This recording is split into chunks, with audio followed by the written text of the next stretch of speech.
Aujourd'hui, on parle des Lillois et d'un joueur en particulier, voire même d'un duel. Mais avant toute chose, si vous avez parlé des jeunes joueurs de Ligue 1 ou si vous êtes fan du Racing Club de Strasbourg, c'est ici l'Into Scouting. N'hésitez pas à mettre un pouce bleu, n'hésitez pas à mettre un commentaire, n'hésitez pas à mettre un petit follow, ça fait énormément plaisir. Et aussi rester jusqu'à la fin de la vidéo.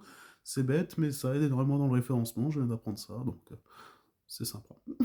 Et le joueur dont on va parler aujourd'hui, c'est Hamza Igaman, le buteur complet de Lille, attaquant marocain international d'ailleurs, qui jouera normalement à la CAN, a encore marqué dimanche pour offrir la victoire à Lille, alors qu'il jouait à 10 contre 11, après le carton rouge de Ayoub Boadi. Il faut être honnête, il faut se poser ouvertement la question, est-ce qu'il n'est pas temps que Hamza Egaman devienne le titulaire à la place de Olivier Giroud, qui en plus est passé derrière lui au classement des buteurs, puisque Olivier Giroud n'a que 4 buts, tandis qu'Hamza Egaman en a 5. La question va sûrement être posée, on pense ouvertement que Bruno Genesio va faire un choix. À titre personnel, d'après ce que j'ai vu depuis le début de la saison, je mettrai littéralement Hamza Egaman titulaire, je pense qu'il est totalement prêt.